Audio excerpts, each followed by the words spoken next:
sa Block 6. Kaharap nitong isang bahay. Kasi sunod-sunod nang gagawin eh, yung bahay. Kaya nakaka-excite.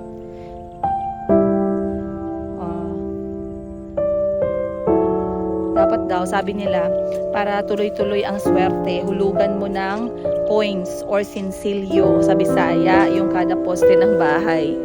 So, hindi ko lang alam, parang 7 coins or 8 coins. Ayan, ayan na siya guys. Wow!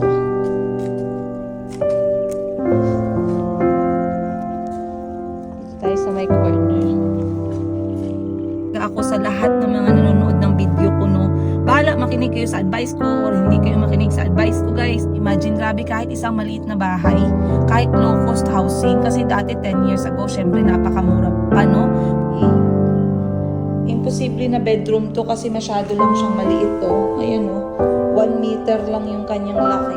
Master's bedroom dito, bedroom number 1 dito, nawala na ang bedroom number 2. Pini-engineer sa akin, silipin ko daw kasi baka magustuhan ko daw to. I don't think so, magugustuhan ko yan. Hindi ko siya gusto kasi hindi kami close ni Madam Ten Gibbs bago ako umalis ng Pilipinas. So wala akong nakuha talaga na financial literacy galing sa kanya. Wala akong advice. Hindi kami masyadong nag-uusap nung nasa abroad ako. Talagang malayo yung loob namin sa isa't isa kasi hindi naman kami lumaki together. Puwet ng manok. Nagutom ako guys sa ginawa ko. Nagutom ako pero masaya ako. Ako'y magse-celebrate para sa groundbreaking. Right. Hello guys. Naka-recording ba tayo? Okay. Maayong hapon, maulan na hapon. Hindi talaga ako nagpapigil guys. Nagkati-kati talaga ang aking kamay at ang aking paa at ako ngay lumayas muna sa bahay. Dahil ngayong araw, hindi naman talaga ako lumabas. Ay, hindi. Lumabas ako pero para sa mga anak ko kasi naghatid sundo ako sa eskwelahan. At the same time, nag-usap sa mga guro ng mga anak ko, gumawa ng mga duty ko as nanay. Pero, hala, ang ganda na dito. Oh, may MG. Sementado na ang buong daan. Oh my gosh, good news. But katulad ng sinabi ko, recently ako ay nakatanggap ng update sa kay engineer. Kay engineer na tong bahay ni Mayumi. So, etong bahay ni Mayumi guys, grabe talaga. Grabe ang pagsubok na dinaanan ko dito. Kasi malapit na sanang nawala ito sa akin, no, itong bahay ni Mayumi. Pero talagang iginapang ko, inilaban ko. Ayan. Iginapang ko talaga ng bonggang-bongga to guys. Saksi ang langit, saksi ang Diyos na talagang back to back yung aking pagbebenta at wala akong sinayang na salapi talaga. Para lang dito sa bayan. Para lang dito sa bahay ni Mayumi. So grabe, yung papasok pala dito ay sobrang sementado na. I am so happy kasi napakalaki ng improvement. Ano? So papasok tayo guys. Merong sinabing concern sa akin yung engineer. Ayan. Wow.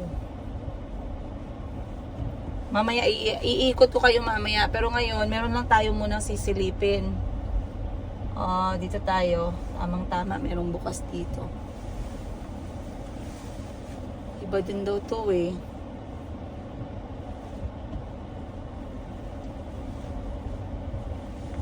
Okay.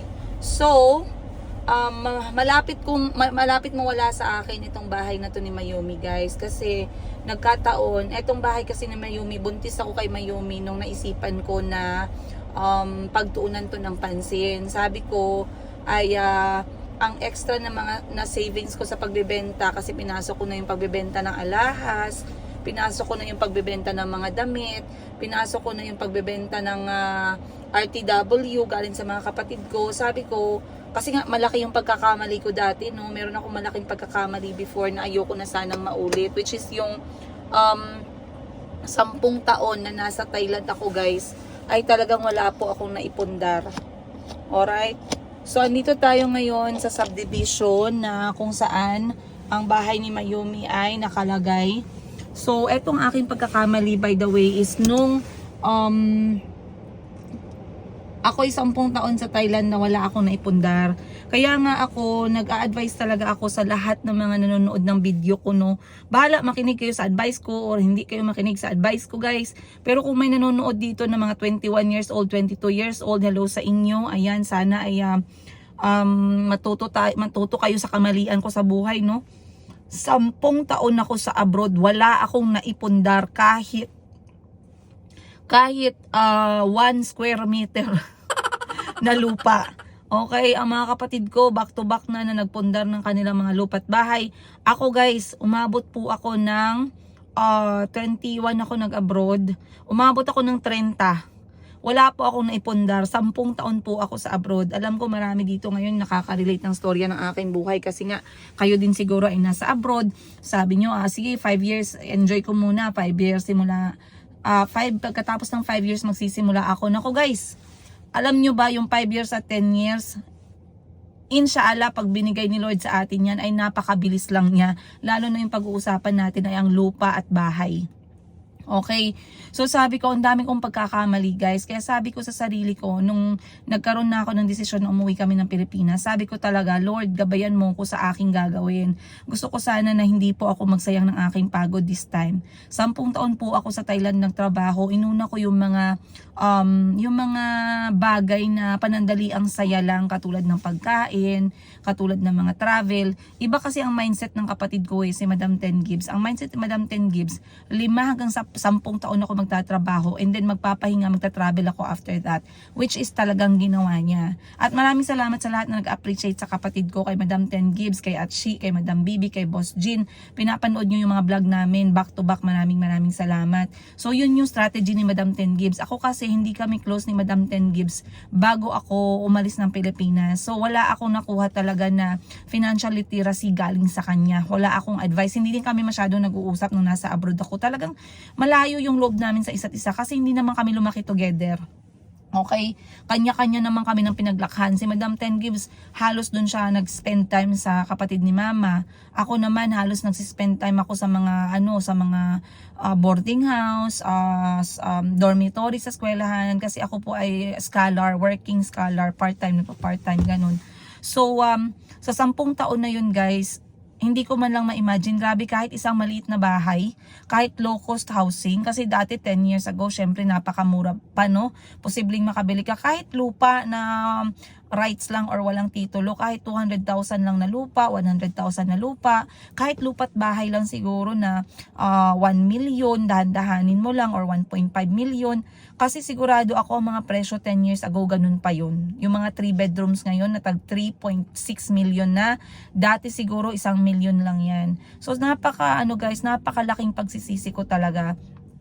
So to cut the long story short, pagdating namin dito 2 years ago, sabi ko ayokong magkamali ng ganun. So lahat ng pinaghirapan at pagod ko sa pagbebenta-benta, kahit buntis ako, sabi ko idahan-dahan ko sa bahay. Meron tayong tinatawag na equity o yung down payment. Yung down payment or equity, dahan-dahan mo yung babayaran sa loob ng 5 taon. So sabi ko okay lang, saka ko na lang isipin yung pangbayad talaga mismo ng bahay after 5 years. Basta ngayon ilalagay ko yung konting naiipon ko sa bahay muna, sa equity ng bahay, para at least save ko lang yung property para sa anak ko. At sabi ko, okay lang, kasi sabi ko talaga, ang magiging motivation ko sa bahay na to ay ang anak kong babae. Kasi sabi ko, grabe, ako talaga, babae ako guys ha. At isa sa reason dati kung bakit ako nag-self-pity nung mga panahon na kasagsagan na hindi kami nag-work ng papa ni Kuya Kahil, ay talagang wala akong mapupuntahan, wala akong bahay. So napakalaking factor nun, no. So sabi ko, ayoko umabot sa point, diba? Ayan na naman tayo mga nanay. Ayoko namang umabot sa point kasi na si Mayumi ay ma-stress sa buhay niya instead na ma-enjoy niya yung buhay niya kasi nag-iisip siya kung paano siya mag-survive. Okay? Ayoko din natanggapin niya lang yung mga pangit na pagtrato sa kanya. Okay, dahil lang sa wala siyang mapupuntahan. So, as a nanay, ito yung gusto kong maging pamana ko sa kanya. So, labas tayo guys, meron tayong sisilipin. Ayan, hindi yan yung akin, pero sabi kasi ni engineer sa akin, sabi ng engineer ng bahay ay tawag nito, silipin ko daw kasi meron daw silang binago. So titingnan ko lang dun sa original na plan kung ano yung binago nila. So lalabas tayo ng kotse at sisilipin natin guys. Let's go. Ayan.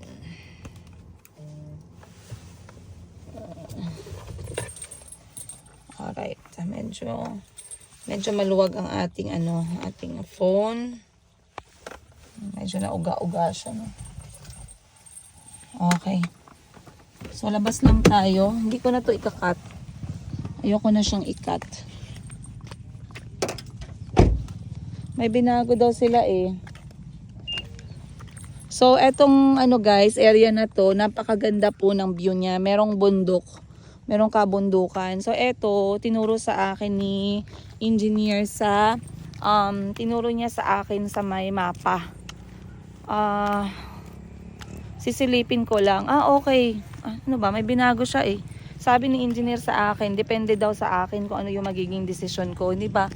Pwede ba ako makapasok dito? Bakit parang alanganin? Baka mamaya mahulog tayo, no? Okay, pwede naman. So, ano bang kaibahan niya? Kasi, meron tayong model dun sa kabila at saka dito. Pero parang feeling ko, mas malaki ata tong isa na to. Ayan o, yung bahay. So, pasok tayo sa loob guys. Dahan-dahan lang tayo. So, maya-maya, ayan na, meron nang nag-groundbreaking. Akin ba? Akin ba yung nag-groundbreaking? Puntahan natin. So, bago natin yung puntahan, pasukin muna natin to. So, eto ang isang ginagawang unit dito na sabi ni engineer sa akin na aking sisilipin. So, by the way guys, etong bahay na to, bago ko ipakita sa inyo, ang value na to is nasa, I believe nasa, hindi ako masyadong sigurado kasi may binago sila dito eh. Pero I think nasa around 2 million to 2.5 million. That is the cash price. Pero iba yung presyo na pag dinaan sa bangko or sa Pag-ibig.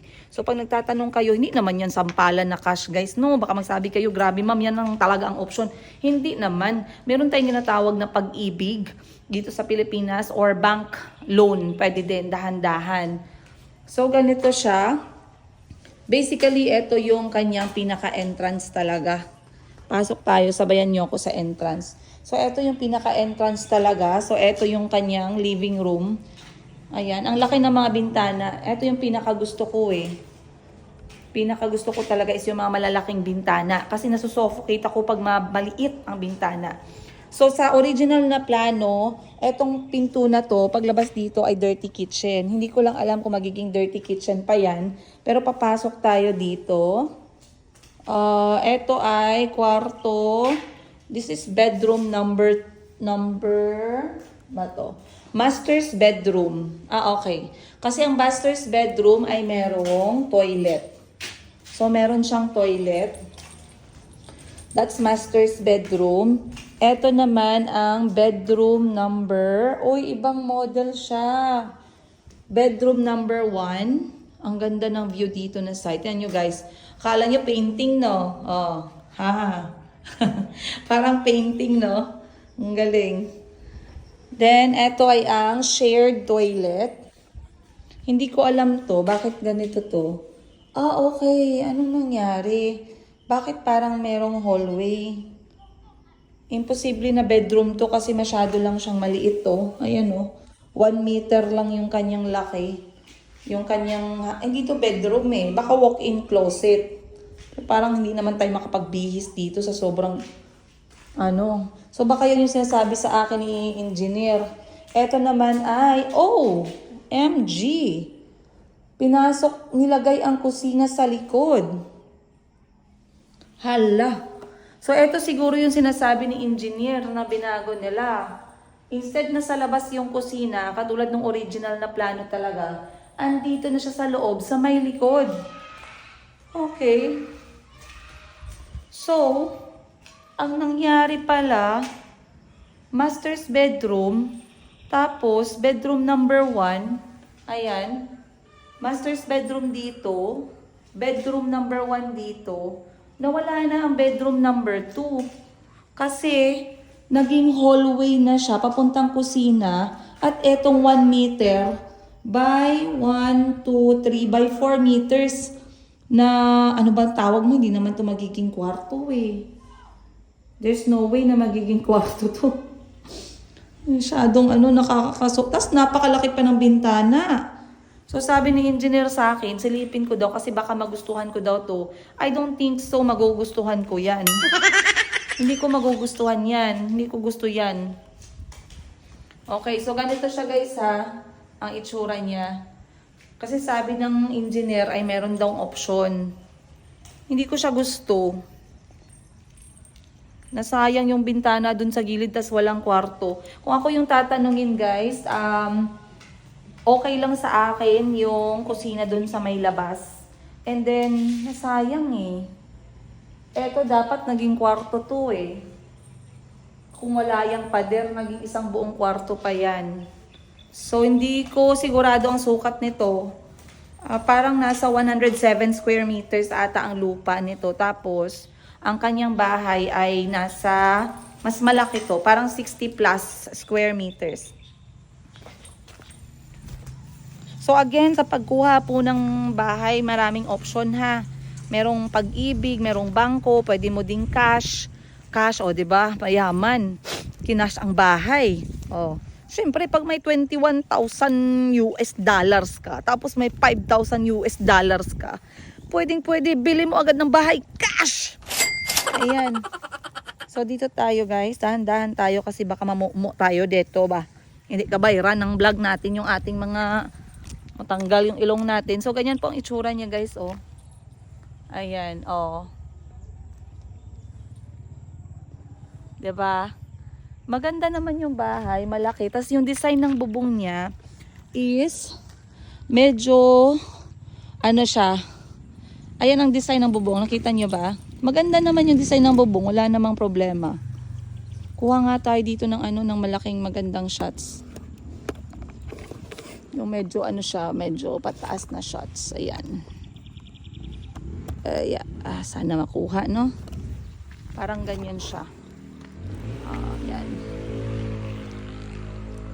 Kuha ba yan, guys? Ayan. Hindi ko lang alam kung dapat ganyan ba. Ayan.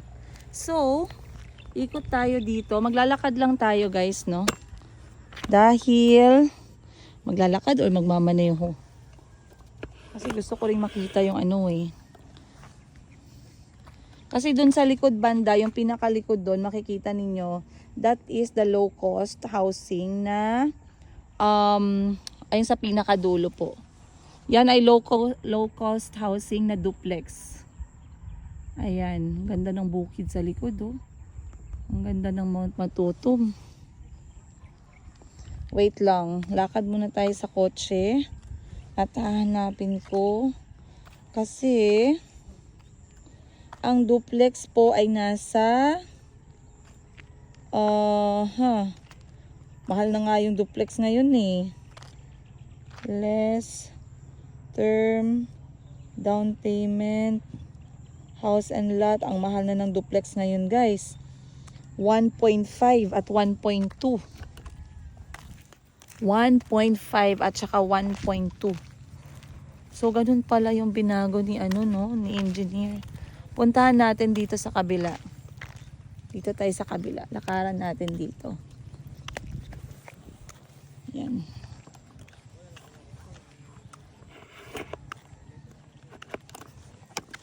Okay. Buti na lang tumigil yung ulan kasi kanina pag drive ko papunta dito parang uulan pa. Grabe oh.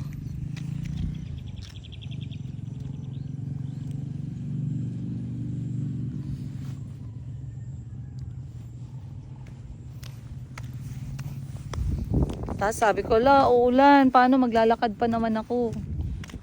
Baka mamaya hindi na ako makalabas ng kotse. Pero nakalabas pa din tayo kasi nga tumigil ang ulan. Maganda yung pagpunta ko kasi hindi mainit. Ngayon ipapakita ko sa inyo ang original talaga na plano ng bahay. Matagal pa guys, matagal-tagal pa to. At least Alam nyo, kaya nga sinasabi ko sa inyo, natatawa sa akin yung mga kaibigan ko. Alam nyo kung bakit? Pag nakita nila akong gising ng alas 4, sabi sa akin, Princess Giga, bakit gising ka na ng alas 4? Sabi ko, nakaupo ako sa labas ng bahay. Tinitingnan ko yung bahay namin ng mga anak ko. Bakit? Bakit mo ginagawa yan? Kasi kailangan ko ng lakas, kailangan ko ng motivation, kailangan ko ng inspiration. Diyan ako kumukuha ng inspiration. Pag nakaupo ako sa labas ng bahay namin ng mga anak ko, diyan ko kinukuha yung aking pang fuel, guys. Para magtrabaho, para maghanap ng pera, para talagang, alam mo yun, yung parang mararamdaman ko na, ay, dito napunta lahat ng pagod ko. Dito lahat napunta yung mga luha ko kapag pagod na pagod ako. Okay? So sobra akong masaya sa estilo ng pamumuhay ko, guys. Tsaka wala akong bisyo, guys. Hindi ako nagasuyop, hindi ako nagasigarilyo, hindi ako nagalasing. Wala akong bisyo na ganyan. Yung ilang beses kong share sa inyo, no? Hindi din ako mahilig sa material na gamit. Ayan, mahilig ako sa mga handmade. Pag binigyan mo ako handmade, ay naku, matagal ko gamitin yan. Kung hindi pa siguro maganda buslot-buslot yan, hindi ko yan i-let go. Kasi I find joy in those things. So anyway, ito yung isang bahay. Yung pinaka-original na plano. Ito yung pinaka-una-unahang plano. So ang value ngayon nito, guys, tumaas na. 3 years ago, 2 years ago, ang value nitong bahay na to is 1.9 million. Okay? 3 bedroom na siya. Ayan na yung bahay na yan. Pero ngayon ang value niya po, umakyat na siya ng mga 2.2 million or 2.3 million. Pero compared sa ibang housing dito sa General Santos City, etong developer na to, ang pinakamura na nakita ko. At, syempre natatakot ka, no? Baka mamaya mura, baka hindi magawa yung bahay. Guys, kung pwede ko lang araw-arawin dito every linggo, magpunta ako para i-check kung nagtayo ba sila ng bahay o wala, gagawin ko, guys. So, huwag kayong mag-alala, hindi po ito scam. Alright? So, yan, dapat maingat tayo, no? At sa mga nagsasabi pala ng may nababasa ako, scam. Pwede pala magsabi sa tao na nag-scam ka, tas wala kang mga maipakita na proof na nag-scam ka. Wala, may nakita ba kayo nag-post dyan na na-scam sila, na may resibo, may pangalan, may ID na na-scam sila? Kasi, hindi ko yung iba parang feeling ko sa kanila, guys, may tililing ba? Parang buang ba? Kahit ang bobo na tao, pero maayos ang utak, hindi magsasalita ng mga ganyan, yung mga bagay na nasa guni-guni at gawa-gawa lang, no? Kasi kahit yung bobo, hindi siya ganun ka-bobo para magputak ng hindi nag-iisip. So yung mga nagpuputak-putak na hindi nag-iisip, pataka lang sila, guys, sa istorya. Feeling ko may ganito. Promise. Sorry, But okay, dito na tayo. Ayan. So, ito yung original na ng bahay talaga. So, ito kusina nasa labas. Okay, pasukin natin. Sana walang ahas. Ayan. Wala na yung ahas, ma'am. Nakaalis na. Okay. So, ito ay, tawag nito, may aso ba dito? Bakit parang may bahay ng yan? Baka mamaya makagat tayo ng aso. Wala naman, no? Okay, ito ay 60 by 60 na tiles ang gamit. Hindi pa nga ito tapos, hindi ko alam kaninong unit to at hindi pa natatapos. Buksan lang natin.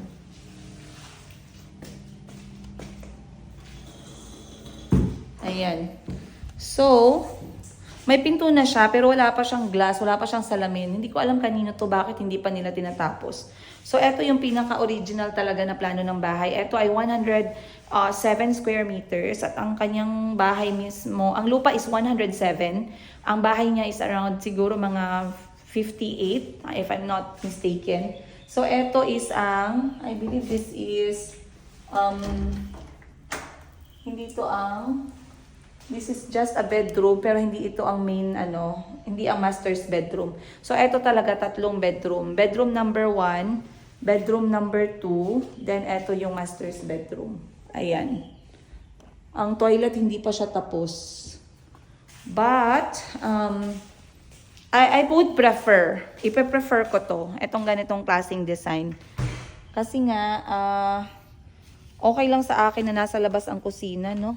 Dahil pwede ko naman itong ipa-close dito. Ayan, no? Pwede ko namang ipa-close dito din para sa loob yung kusina. So, ayan ang ating kauna-unahan. Pero alam nyo, guys, yung kauna-unahang ginawang bahay dito, nalipatan na siya agad. Kasi, pinayagan sila ng developer na lumipat. At ayan ang itsura niya galing sa labas. Wow. So ang next nating pupuntahan is etong nag-groundbreaking Block 6. Block 6. Tayo, grabe oh, nag-groundbreaking na sila. Ay, pero magmamaneho na siguro tayo kasi medyo medyo malayo na yung aking kotse, or maglakad na lang tayo. Kasi para mag-exercise naman yung ating mga kalamnan. Sabi nila 30 minutes of walking a day reduces stress. A few moments later. Ano sa matapos, kuya?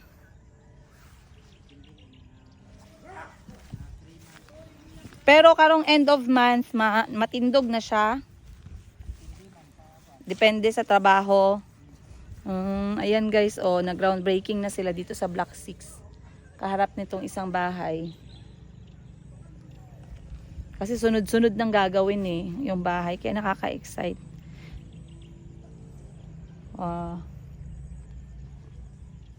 Dapat daw, sabi nila, para tuloy-tuloy ang swerte, hulugan mo ng coins or sinsilyo sa Bisaya, yung kada poste ng bahay.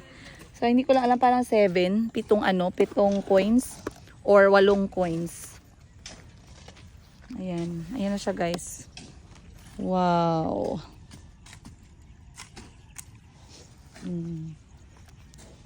Dito tayo sa may corner.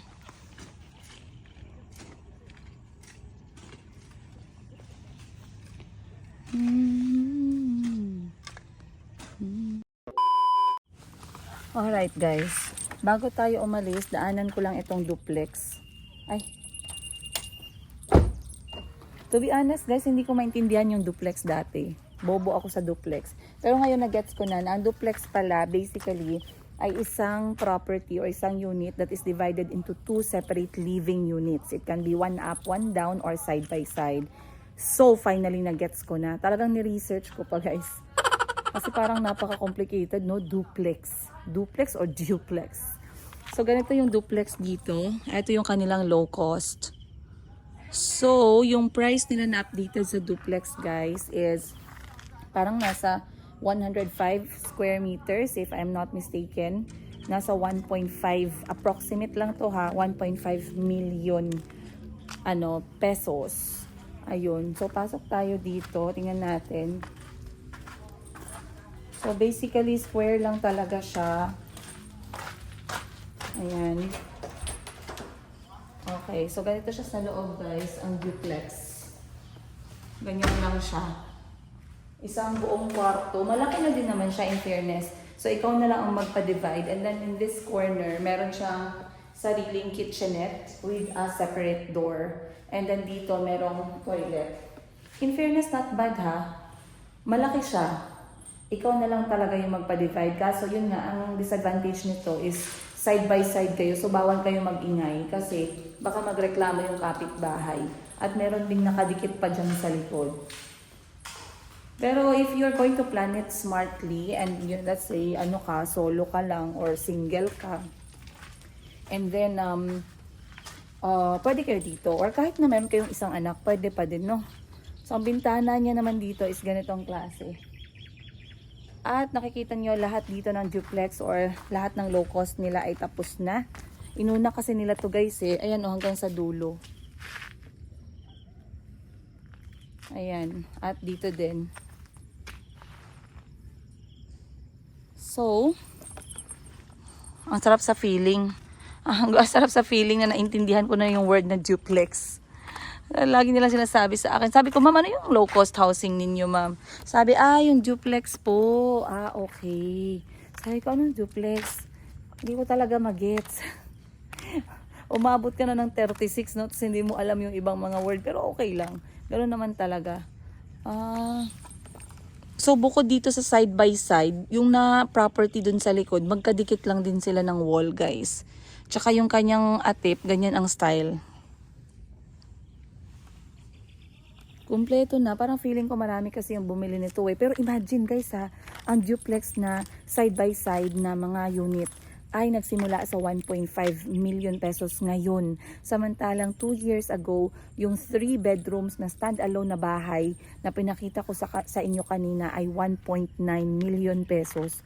400 pesos lang yung diferensya. Naku, talagang, di ba, kung papipiliin ka, may pamilya ka, doon ka na lang talaga sa stand-alone. Kasi konti na lang talaga yung ipupush mo eh. Kaya nabigla ako nung sinabi nila, 3 bedroom, 1.9 million pesos lang. Kasi nag-ikot-ikot talaga ako sa Jensen nung bagong dating pa lang kami dito guys. Halos lahat ng mga 3 bedroom, tumatakbo talaga ng 3 million pesos to 4 million pesos. Ang daming zero. Ang sakit sa ulo. Pero wala kang magagawa kasi kailangan ko ng bahay. Kailangan mo ng bahay. May mga bata. Ganun. Diba? Tsaka talagang guys, hindi nyo alam ang pinangarap ko talaga para sa mga anak ko. Talagang hindi ako tumigil sa pagtatrabaho talaga. Sabihin ko sa inyo. And I feel so humbled. So humbled. At like I said, kahit ano pa man yung size ng bahay ninyo, no, ang importante yung sa inyo talaga.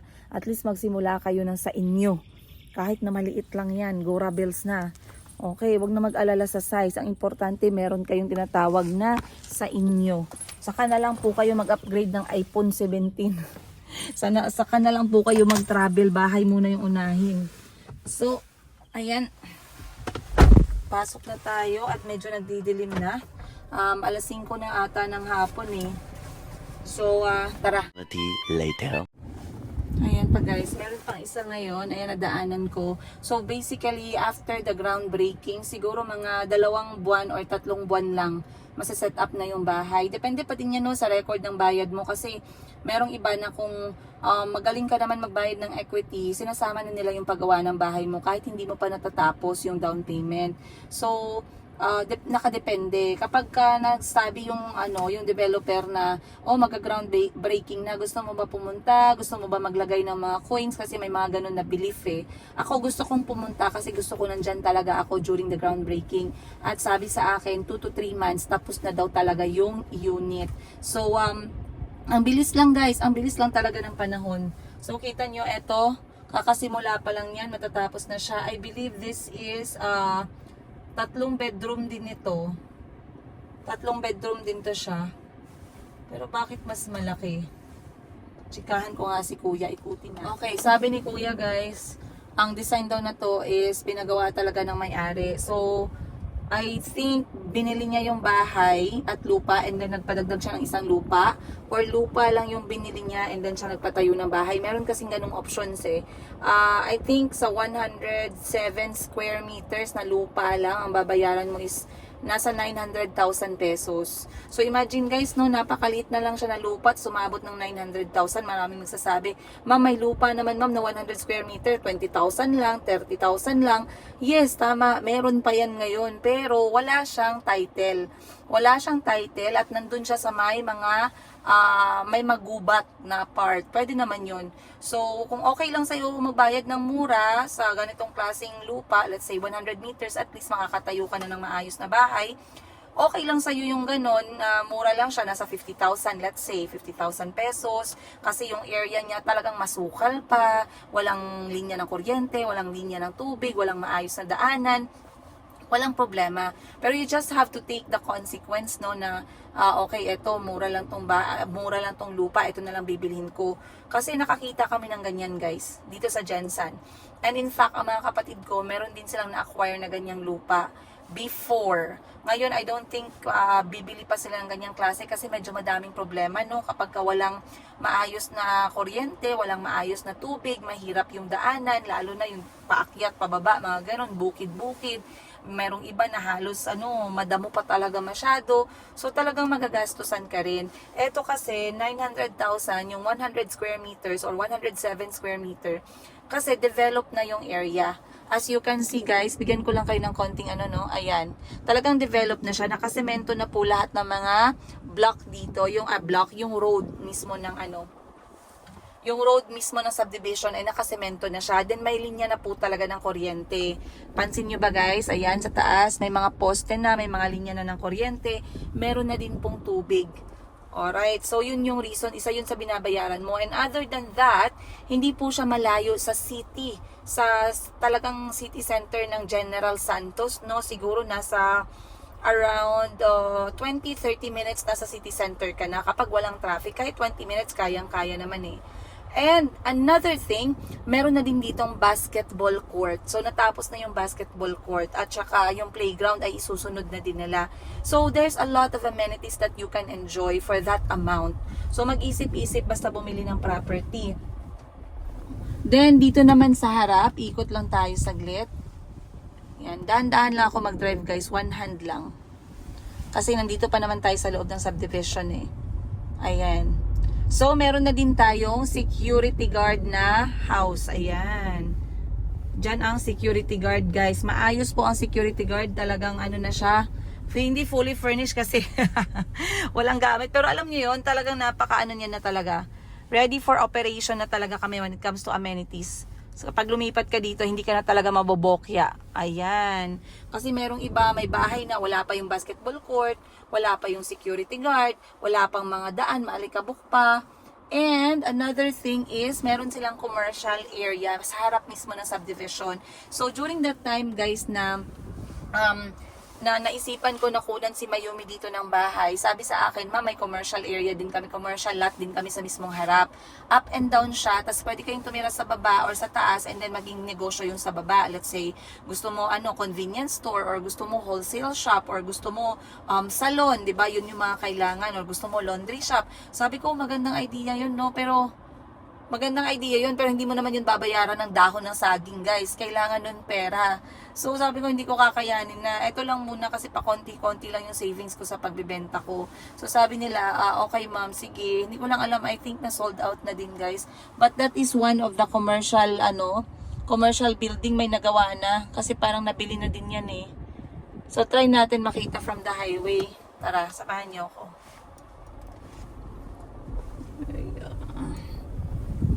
Padilim na, guys. Ang ganda dito kasi maayos na ang daan. Napakaayos na talaga ng daan. Maganda dito mag-jogging. Tingnan nyo, oh. Daan. Pagpunta ko dito last month or 2 months ago, hindi pa ganyan yan. Wala pa, maalikabok pa masyado. Pero tingnan nyo naman, guys. Kanto hanggang kanto, dulo hanggang dulo, sementado na. Oh, ayan. Nakaano na sila dito. 2 unit. Ay, 2 unit na ba yan? Wow, ang ganda. May hagdanan pa sa loob. Wow. So, yan ay isang commercial lot dito sa may harapan. Ang ganda, guys. Alright. Guys, bago ako uuwi, ako muna kakain dito sa may barbecuehan, balutan at ano nga dito? Lomi, batchoy. Okay. Kakain muna tayo dito sa may batchoyan, balotan at barbecuehan, guys. Ayan, maliit na karinderya. So, pauwi na sana ako pero nakaramdam ako ng gutom. Kakain lang tayo. Tinawagan ko si Madam 10 Gibbs kaso hindi siya sumasagot. So, mag-isa lang ako ngayon. I-date ko lang yung sarili ko. Bili lang tayong pagkain. Ano na ate o aso? Baka masagasaan ko ba? Hello po. Ano to siya? Chicken skin. Kain tayo muna, guys. Huwag tayo magpasobra, no? Pa konti-konti lang. 2 po. And then, isaw! Sino sa inyo ang nakakamiss ng isaw? Pwede Gcash dito? Sige. Ayan. 2, 3. Kasi ako lang mag-isa. Para saan po yung tinapay? Sa batchoy? In fairness, gutom na gutom ako. Baka makakain pa ako pati batchoy na to, ha. Isang batchoy lang po akin. Asana ma'am, regular overload? Regular lang tayo. Kasi ako lang mag-isa. Ay, hindi ko maubos. Dagdagan ko pa to. Ayan, 4. So, 4, guys. Pagkaing Pinoy, mga OFW. Agoy, patay na. Palaway tayo ngayon. Tsaka isang balot po na 16. Alo, ang dami kong kain. Dito tayo, guys. Kasi yung iba doon, marami naman ditong options. Actually, doon ako kumakain dati. Kaso, may mga baboy silang benta. So, dito, non-pork siya. So, dito tayo kakain. Lagay lang natin to. Balot na.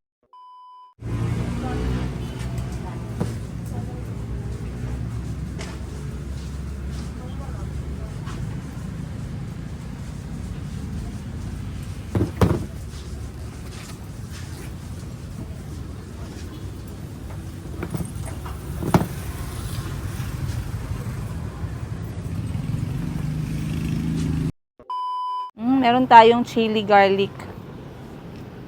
Pero I think asin lang yung gusto ko, guys. So, ang init.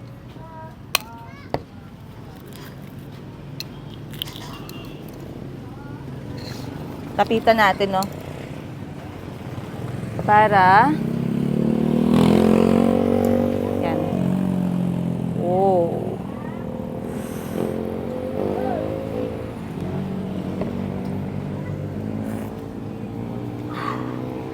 Wow, ang sarap nun. Tagos sa ano, tagos sa buto, guys. Kaya sinasabi ko sa inyo, hindi baling wala akong love life. Basta, masarap yung ano, nakakain ko yung mga gusto ko.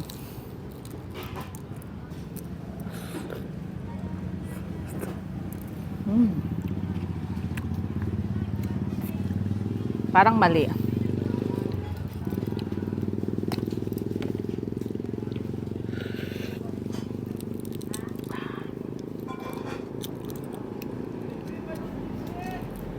Alam ko marami sa inyo yung namimiss ang balot. So, eto para sa inyo. Sa lahat ng mga naghahanap ng balot. Gang, suka, gang.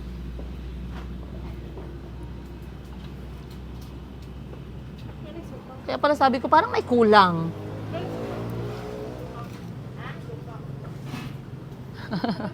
Ayan na guys, ang ating 16 na balot. Napakaliit lang ng kanyang sisiw. Pa-add pa po ako isa. Apa. So, suka. Kakapaglaway. Hindi ako masyadong palakain ng balot, pero meron ako mga cravings paminsan-minsan. Salamat po.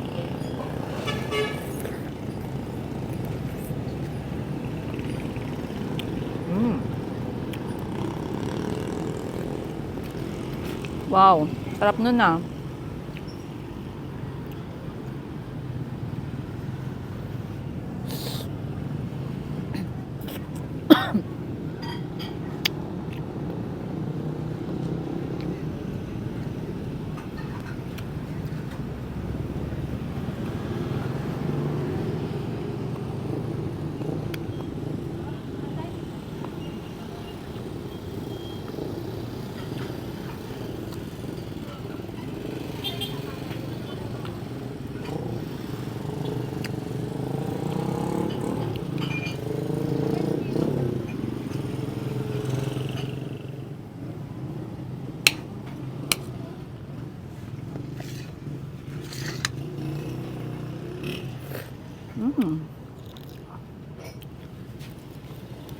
Uy.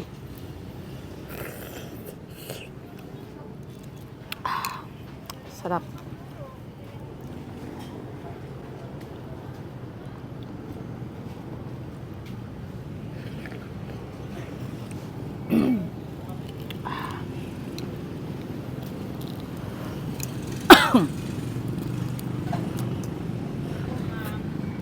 Thank you po. At saka isang Coke po na maliit.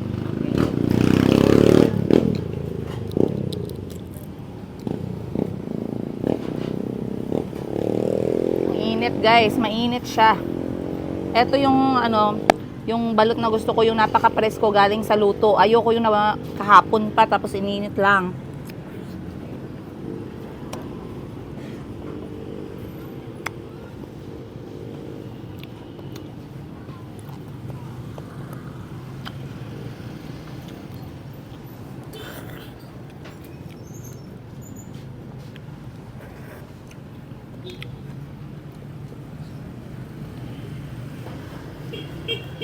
Batchoy po.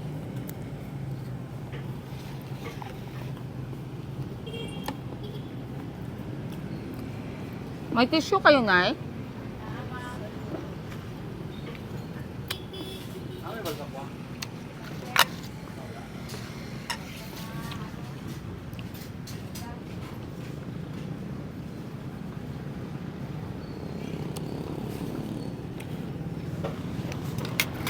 Pahingi ako tissue na yan.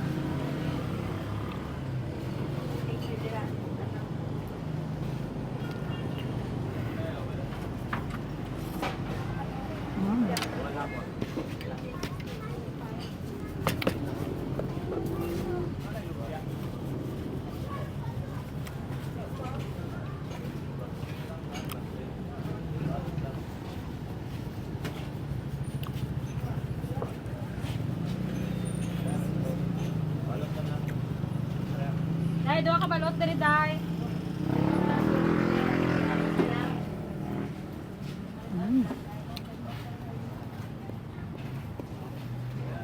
Puwet ng manok. Nagutom ako guys sa ginawa ko.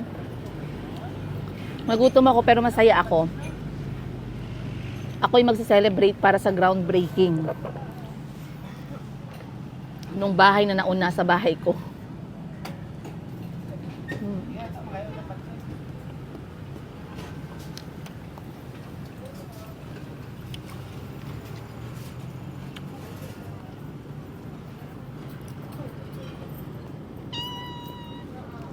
No.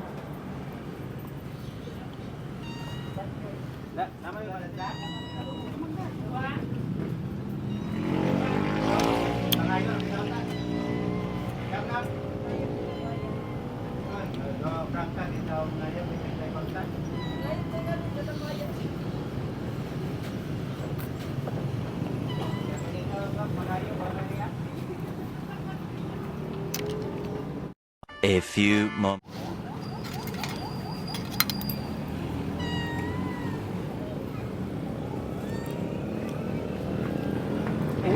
Sarap.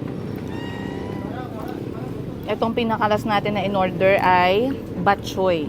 Guys, ang sarap guys. Grabe.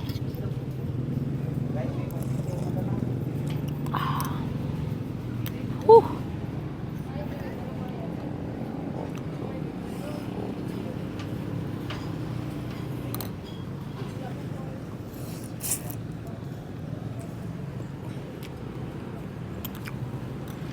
Parang sarap. Oh. Ganyan po siya kasarap guys. Yan yun. Wow.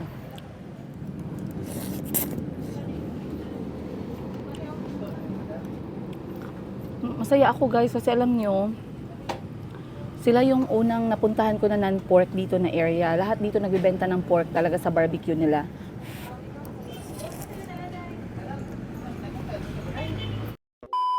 Wala ako pera sa kotse. Grabe, ang dami kong nakain. Imagine. OMG. Kailan pa ako naging gutom na ganyan. Konti lang din kasi ang kinain ko for dinner. Ay, for lunch kanina. Ang kinain ko ay